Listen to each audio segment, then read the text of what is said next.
Hi, I'm Michelle Perez. I got a lot of questions. Hi, I'm Mike Pincus. I think I may have all the answers. Welcome to the Mike Pincus Fitness Podcast. Hey guys, welcome to today's episode of the Mike Pincus Fitness Podcast. I did it. Nice work. 32 episodes, she finally figured out my name. Today's topic is interesting, and it's about how to make friends. Plain and and influence simple. Others. That was a book. Oh yeah, how to make friends. Make friends and influence I'm people. pretty sure I have that book. Yeah. That sounds like a book I would have. Yeah. But yeah. That was given to me. I never read it. I think it's like one of the best sellers of like It was one of my friends that gave it to me. business and leadership and all that good stuff. Why isn't my phone opening? Okay, here we go. Technical difficulties. Please All hold. right. So for those of you that know Mike, know that he likes humans. Specifically, he likes to be friends with humans Versus, non-humans. which are aliens, which I have not met any yet. And maybe I'd like them too. I think you totally would. There's a possibility. Yeah. So if you go back to episode 2, I believe, or one of our really early episodes, Mike talked about his why and, why he does what he does. And it all boiled down to human connection. Yep. And so on this podcast, we like to talk about fitness because that's what Mike does. But we also like to bring in a little bit of that human connection in there. So that's what we're going to talk about today. Perfect. And the first question I wanted to ask is more of a, like an average person instead of the other angle that you take for human connection, which is personal trainer to client. So for the average Joe that's working out and just living their life, Yep. why is it important for them in their fitness journey to make connections with other people? So I have found that as a personal trainer, working one-on-one with clients, the trainer has the ability to motivate. These are some more of the obvious things, but the trainer has the ability to motivate the client. The client is held accountable. They show up, typically not on time, but they do show up. And they can be pushed a lot farther than on their own. But I've also found that there are people that get great success and have never had a trainer. And my wife and I, Lisa and I, have been out to dinner or been to a party, and people start talking about exercise, and they talk about that they've ran a marathon, they've done some pretty amazing things, and then come to find out they've never worked with a trainer before. And I think they're more surprised than I am that they got to their goal without using a trainer. And I'd say that the trainer's not for everybody. It's for the right person that is needing that guidance, that is needing that motivation, needing a kick in the pants, and so forth. And I have some clients that I train where they are highly motivated on their own. I see them once every 3 to 4 weeks, and I change the program, and then they're off doing it on their own. They may have a travel schedule that doesn't allow them to train with me on a regular basis. It could also be a financial thing, that they just can't afford to train with me on a regular basis, but they do need something. They like following a routine that has been given to them by somebody with higher authority. And then there are people that go to a gym. They've never worked with a trainer, but they get great results. So when someone says you have to have a trainer, or they say to Lisa, oh my gosh, it's got to be the greatest thing living with a trainer. It just keeps you, accountable and so forth. It's not for everybody. However, what I find, if you're not working with a trainer, where I do find the biggest results or the gains, if that's your goal, but people that get the most results are working out with somebody. Whether it's a coworker, whether it's a friend, a family member, it's a neighbor. They are doing something with somebody, and they're being held accountable. They're bouncing different ideas off of. Hey, I read this article in Shape Magazine. Let's give this workout a try. And the other one says, no, that doesn't sound safe. Or actually, I read an article against that, and it's probably not a good idea. But they're having conversation with each other as far as educating and pushing each other. Yeah. So I think working out with somebody has so many benefits, from the obvious of accountability, the results driven. When you want to quit and they say, nope, one more, or if they don't even say one more, but you know that they did 10 and you're about to stop at 9 and you're like, no, I'm going to stop at 11. So you give that little extra effort. I think that's a competitive edge. Yeah, maybe. It's definitely that friendly competitive edge that I think is very beneficial. And myself as a human connector is what I kind of classify it as. I couldn't imagine going through any kind of workout without other people around. Like, I'm an avid cyclist, and yes, I will go on a bike ride by myself.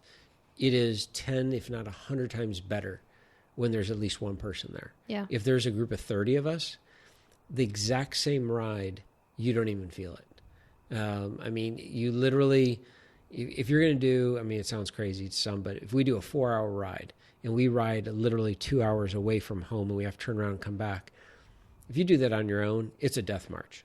It is just, oh my gosh, I could turn around at any point. You do that with a group of 30 people, all fitness levels, doesn't matter who they're at. You get to that turnaround point, you don't even realize you got there. It's just like, how did this happen? Yeah. You turn around, it's a great day. So whether you're hiking, whether, and these are things activities you could do individually, but are way more fun with somebody else. Hiking, walking, cycling, even swimming. It's a very much of an individual sport, but if you look over to the lane next to you and your partner is still going and you're like, yeah, I'm ready to quit, but they're still going and they're thinking he's ready to, he's still going, I want to quit. And suddenly you both went 15 minutes longer and you got more out of it. So I think that is very beneficial. And if you've never worked out with somebody before, I highly recommend it. Yeah. If you are in the work environment in the office, reach out to one of the coworkers and say, hey, I want to go for a walk at lunchtime. Who wants to go? You'd be amazed. Somebody has been waiting for someone to ask that question. And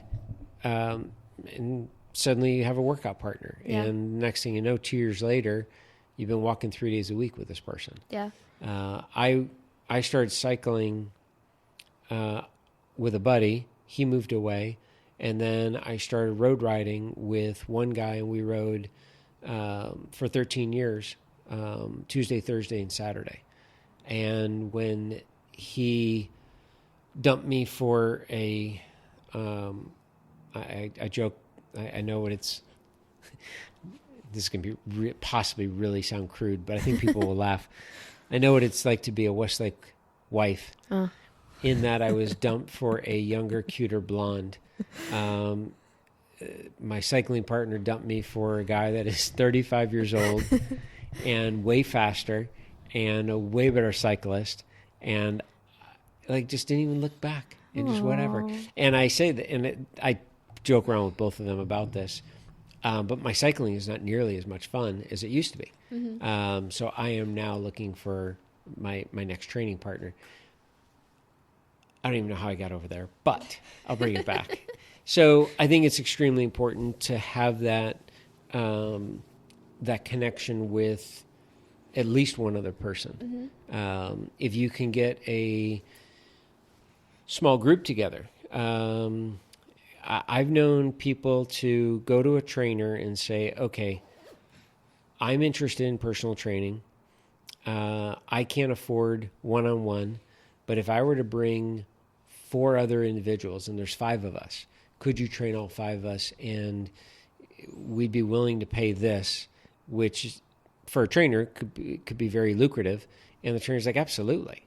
And so now you got the expert of the trainer guiding you, but you got the camaraderie of your 4 other individuals, and it's a fun class. Yeah. Having said that, please don't anyone ask me that, Don't ever because ask that. I'm terrible at training multiple people. I've already Yes. tried. Yeah. So that I think is extremely important Yeah. of the human connection. Yeah. I think you're totally right. And this is coming from an extreme introvert, which maybe I'm not an extreme introvert, but I don't think you're as introverted as you think. I think I'm more introverted than I am. Yes, I would agree with that. But I will say that some days I do want to work out by myself. Sure. And then some days I do need that other people around me. Push. Yes. Well, like when you were doing the marathon. Yes. You were fine training on your own, but it was nice to know, was it your sister? My best friend. Your best friend Yeah. was coming out to run this race with you. And we totally just crushed it, pushing each other. And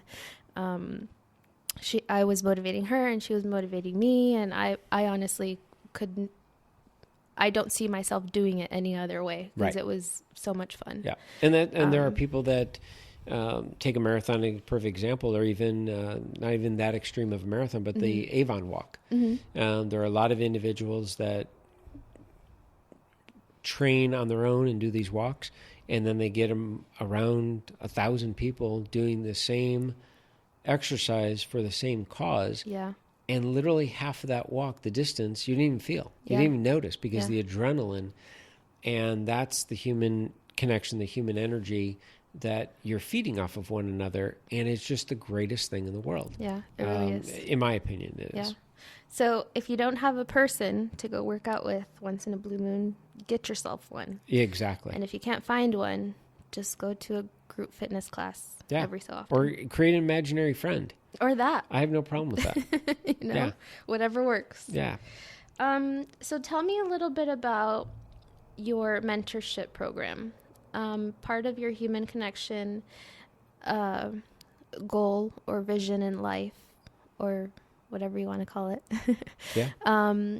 is to share what you learn and experience with other personal trainers. So tell us a little bit about that. So I created the mentorship program, honestly, out of, I'm going to say pure accident, in that it was probably in the mid to late 90s, and my buddy Tim Adams, he's been on the podcast, and he owns RX Fitness. Which he was on episode 3, I think. 4, and his was about connection. Exactly. Yeah. And that's quite honestly how he built his business. And he's in the fitness industry, selling equipment retail. And he will tell you the secret to his success is the human connection. And I would tell you the secret to my success is the human connection as well. There are many fitness store type places that sell fitness equipment. And he is considered within the industry of what he does, one of the top in the country. Yeah. I mean, it's crazy of how well respected he is within his vendors. I mean, they fight to come to his store now. It's not him calling and say, hey, can I carry your line? They come to him saying, please sell our equipment. And he has to figure out if he wants to or not.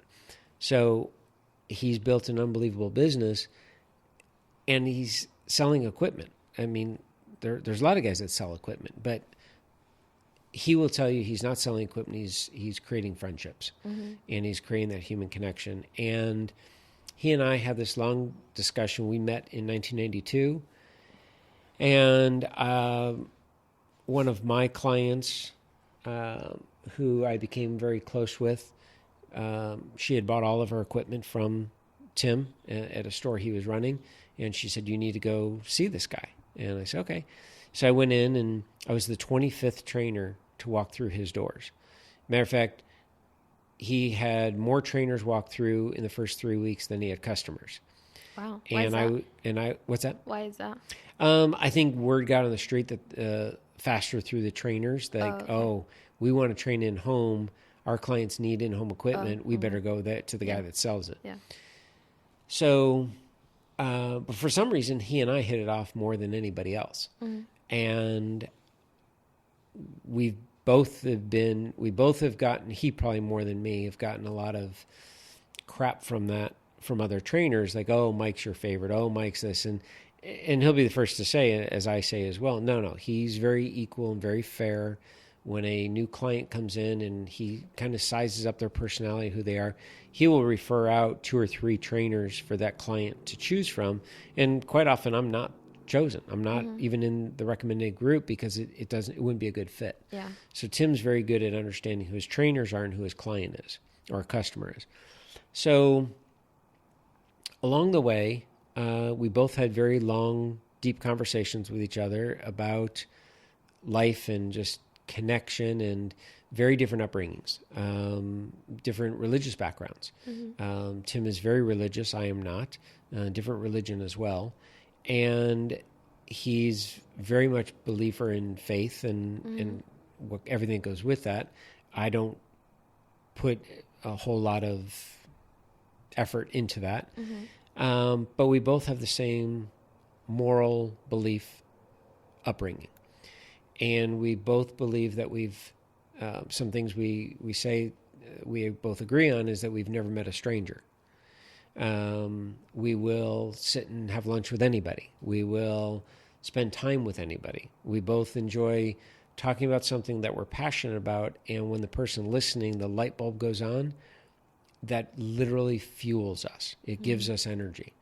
So in that sense, we're very much the same.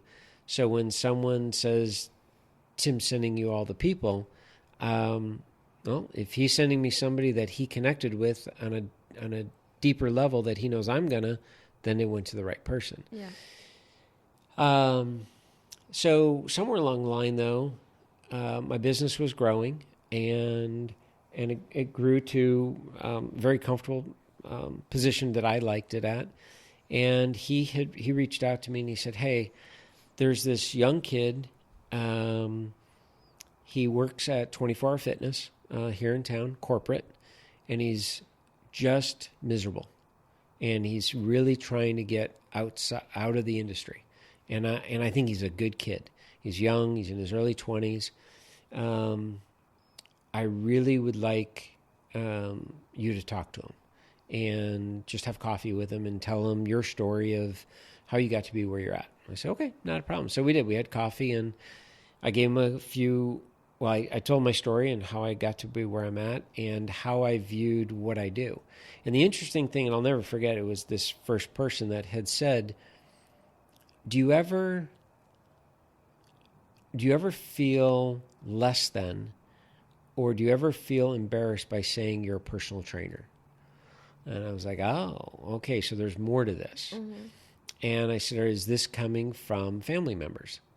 And he's like, "Well, not direct family, immediate family, like mom, dad, sisters, siblings, but outside ring, if you will." And so that could be grandparents, that could be aunts, uncles, and questioning. So you're going to be a fitness trainer. What else are you going to do with your life? I think was one of those topics. And I said, "Well, I've never had that. So I don't know what that's like. I have had people, nothing with family. I've never had a family member ask me that. I have had people say, okay, so early on in my career, okay, so you're a fitness trainer. So what do you want to do when you grow up? What do you ultimately want to do?" So like, this is really good now. So like, do you want to own a gym? Do you want to be an actor? I'm like, no, I actually want to be a fitness trainer, and I enjoy this. So with him, I basically gave him the authorization to be happy doing what he's doing. And I said, "What about training do you enjoy? I mean, I hope you enjoy it." And he said, man, I just look forward to seeing my clients. And I said, why? And he said, they're fun. They are fun to be around. They give a lot of effort. They listen to what I have to say. They believe me. They get results. And I don't know if I want to be doing anything else. I just don't know if I can make a career of this. And that's when I try to tell them and say, you absolutely can make a career of it. And you have already figured out the secret ingredient. And this is the one area that people, it's the human connection. And people will ask me a lot when they start into my mentorship program, can this be taught? And I don't have the answer 100% on that. We kind of talked about at the beginning of the podcast before we started recording, you and I, but I think everybody has the ability to connect with other people on their own level. So you're more introvert than I am. You would, if you were a personal trainer at your level of extrovert/introvert, you would not enjoy training any of my clients. They would eat you alive. You'd be like, why? What's going on here? Why are they talking to me so much? And they would be quite bored because you would be just programming their workouts and saying, we're here to work out, like you hired me for this reason. And I know why they hired me, but... You know me so well. Exactly. But I have to disguise what we're doing. Yeah. And there are some that are a lot more extrovert than I am. And those are ones that can teach 200 people at one time. Yeah. And I couldn't even imagine how it's possibly done, but I've witnessed it. So I think it can be taught to every level for every person. And it is kind of the secret sauce, I would say, of the success of personal training.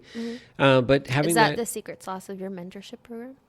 I would have to say yes. Yeah. And, kind of go over some of the things that I talk about in my mentorship program, I can tell you right now, is that, so from that coffee, one more kept coming, and then another one. And then Tim would say, hey, what about this guy? And then it was one of the kids that I talked to, he said, hey, would you be willing to talk to my friend at a complete different gym? That helped me so much. I didn't leave the gym, but I figured out what I want to do inside the gym. But this person really wants to leave. Could you help them? And I said, yeah. And suddenly that's how it all got started. And then I put it all together. And what's kind of funny is Tim kept pushing me. You got to start this. You have to create a mentorship. And I kept saying, but there's no special thing of what I'm doing. I'm just being me. I don't know how to, I can't teach you to be me. And he said, it's got to be more than that. I said, I really don't think it is. So I started writing down everything on the business side of being a trainer, because I looked at it and said, okay, if they're asking me how to train clients, okay, there are great certifications for that. You need to go there first. What I'm going to teach you is, once you're done with the certification, once you understand the human anatomy and once you understand nutrition, I will then teach you how to take that and teach it to somebody and get clients and keep clients and build relationships and all that. So that's when I sat down and said, okay, well, what exactly do I do?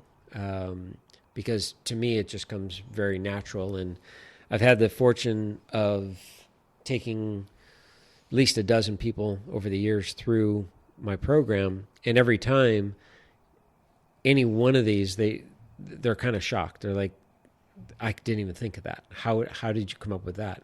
And I come back at it as like, how did you not think of this one? But that's what makes it fun for me. So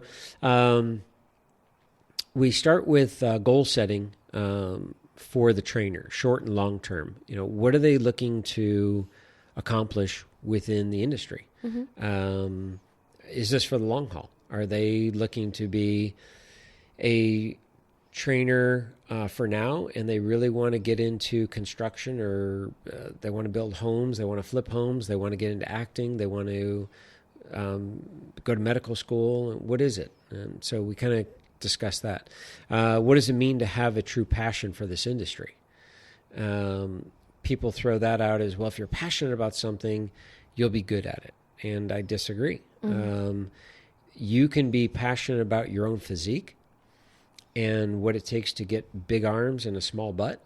But if you don't understand people, and it's kind of funny, again, you can almost throw human connection in every one of these. Yeah. You'll see the connect there. You really have to understand what it means to have passion for the industry, because it's a never-ending learning process. Last week we were talking about fitness trends. I listened to a podcast I came across of a new coach I've never heard of, but somebody I follow on Instagram follows him. So I'm like, oh, I'll find out who this guy is. He's a legitimate. I always do my research. Is this guy legit before I start following even? Follow him. He's got a podcast. He's interviewing Mike Boyle. Mike Boyle is one of the guys I look up to. I would call him one of my mentors in the term of I followed his protocol. He's out of Boston, and I've heard him speak a number of times. And he's older than me. He's been in the industry 38 years, and he does not hold punches. And on this podcast, he just let it fly of where he thinks the industry is going and how screwed up the industry is and the trainers that are coming out of the woodwork. And it was great. Yeah. And so here I've been doing this for over 3 decades, and I'm still learning. Yeah. So in my workout, I'm listening to a podcast of Mike Boyle talking about my industry. And I'm like, ooh, that's good. That's having passion for the industry. So you'll never know it all. Yeah. And if you think you know it all, you're a loser. Yikes. Why you must have compassion towards your future clients. And what does that mean? Okay, so it's one thing to be passionate about the industry. You better have compassion and be able to understand and have empathy and be able to, listening to on my bike ride today before I fell. Actually, that was last week when I fell. I didn't fall again. But listening to a book on tape that I'm listening to, and it was, matter of fact, it was the book you guys told me about, The Art of Negotiating. Oh. And putting yourself in, not only putting yourself in their shoes, but putting yourself in their words.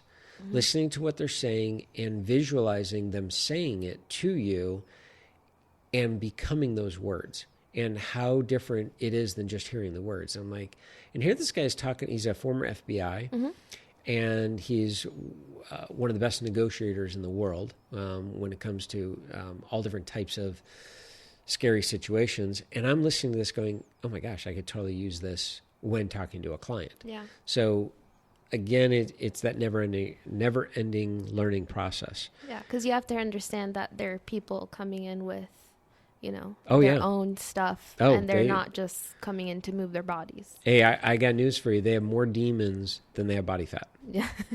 Guaranteed that. Yeah. And you're trying to help get rid of the body fat, you better get rid of the demons first. Yeah. Damn, that is good. That I is just really good. came up with that. Okay, I said that. Developing a long, enduring relationship with those you work with, what that's about. Again, looking at your clients is not just somebody that you're collecting money and you're counting reps, but chances are it's going to be a long-time relationship. My longest running client right now is 23 years. We've been together 2 days a week for 23 years. Wow. And I'm his guy. I'm his guru. Any new thing, health, fitness related, he comes to me. He's my go-to guy outside of what he does for work. He's a world traveler. So if I'm going to go somewhere with Lisa or the kids, and instead of Googling this place, I'm going to first ask him, hey, have you ever been? He's like, absolutely. He'll tell me where to stay, where to go to dinner, everything, where to fly into, where to fly out of. I mean, it's perfect. That's awesome. So these are things you're going to gain from having this long-lasting career and connection. Interpersonal skills, creating your image and your presence. This is a very big part that a lot of trainers don't understand. The days, it comes down to what you wear as a trainer and how you're going to connect with that client. When you're a male trainer and you're very proud of your physique, and you're coming in a tank top, and you have the body for a tank top, and your quads are bulging out of your shorts because you got massive legs and your calves are huge, and everything about you is like screaming Adonis, and you show up to your client and they look at you and they're intimidated immediately, and they're turned off by it. So it's extremely important to understand that. Creating your niche. What type of trainer are you going to be? Who are you going to work with? Are you going to do one-on-one versus small group? Are you going to be in the engaging human connection world, or coaching world? They're very different. Compensation. How do you get paid? Where will your training sessions take place? These are all things to think about. A big one, certification. So you know that you want to work with clients. Well, on what level do you want to work with them? Do you want to be high school, college, pro athletes? Do you want to work with the senior population? Who do you connect with? Yeah. I connect great with 65 and over. That I can go into a assisted living retirement home, and I can give me an 80-year-old, and I'll have them exercising and moving in minutes. The average trainer would look at that. I shouldn't say the average trainer. Another trainer would look at it and say, I wouldn't even know what to do. Yeah. I think it's also because you want to learn from them too. You Absolutely. Know? Yeah. They have so much to offer. Yeah. They've been on this planet for 85 years. They're going to tell me something that I don't know yet. Yeah. And aside from that is to see them light up, to be able to get out of a chair that they couldn't get out of, versus working with a running back and he gets a touchdown. I mean, that's got to be thrilling. There's no question about it. But for me personally, just me, when I start working with somebody and they say that they have a hard time getting up and down the stairs, and the next thing they're out walking hills, it's the greatest feeling for me. But again, that goes back to that, I hate to say it, but human connection. You don't hate to say it. Yeah, no. So we continue on with the mentorship, and it goes deeper into all of this. Ironically, there's about 20 to 25 different points that I cover, and it goes deeper into the business side of it, where you get clients, how you get them, how the referral system and all that. But recently somebody had asked me, okay, Mike, you're a successful trainer. I understand you have this mentorship program, and we've had conversations in the past, and I'm not interested in the fitness industry, but I really feel that your mentorship program can help me, even though I'm not in the fitness industry. And why am I getting that feeling? And I'm like, well, that's kind of interesting. I never really thought of that, because I work with trainers. And we got to kind of talking about what he does and so forth. And pretty much in any business, it comes down to human connection. I just heard recently it was a video clip snippet on LinkedIn of Mark Cuban. I want to say in 93, early on, he may have just sold the company, his first company. And number one thing he had said was, take care of your customers. Mm-hmm. And the common thread in all of the business people he followed back then, they all said the same thing. It doesn't matter what you're doing. Take care of your customers. Yeah. Whether you're selling shoes, whether you're selling computers, whether you're a trainer, whether you're a dentist, it all comes down to take care of them and connect with them. Yeah. So, and I think that can even be said of people you work with, or absolutely, even in your family life and relationships. You always need to have some level of human connection in Yep. order for anything that you're doing to be successful. Yep. And I'm just going to read this real quick because I wrote it and I just can't remember word for word, but I was actually proud of it. Not one of the few things I wrote that I'm actually proud of. But this was an email to somebody that was questioning if my mentorship program was for them. They had already thought they were interested, and then they decided, no, you know what, I'm leaving. I'm not going to go in the fitness industry. They had already started the program with me, so it was kind of going in a weird direction. And so this is kind of part of what I wrote to them. I said, once a trainer completes my program, they will realize how much more my program is about me creating a well-rounded individual that can thrive in social and business environment. This knowledge can be used in any business in any field. As a trainer, I have worked with people at all levels of business, from the stay-at-home moms to the CEO of the world's largest biotech company. I know what makes people tick. I know how people think. I know why people do what they do. Yes, I learned all of this from helping these people get to their fitness goals. And that is my secret sauce to being a successful fitness trainer. All trainers have the same information on how to get the body in shape, but making a 32-year career out of counting rep sets me apart from others. And his response was, yeah, you're right on. I can literally take the information you're giving me or offering up to me into any industry. And that's what it comes down to, is understanding the clientele who you're with. Yeah. I think that is some secret sauce right there. Yeah. Guys, it's all about the human connection. Right. So get out there, meet some people, make some friends. Everyone has a story to tell. Every story should be heard. Every story should be heard. Put those together, and that's your novel. Yeah, there you have it. Go to coffee, turn around, person behind you, and say hello. You'd be amazed. You will freak them out for one. Yeah. And you'll be amazed the response you get back. That's true. So it's pretty crazy. Jonathan is cringing over there in the corner. All right. Well, is there anything else you want to share with us? I'm good. Okay. Thanks for listening, guys. Hope you guys enjoyed that episode. Have a good week.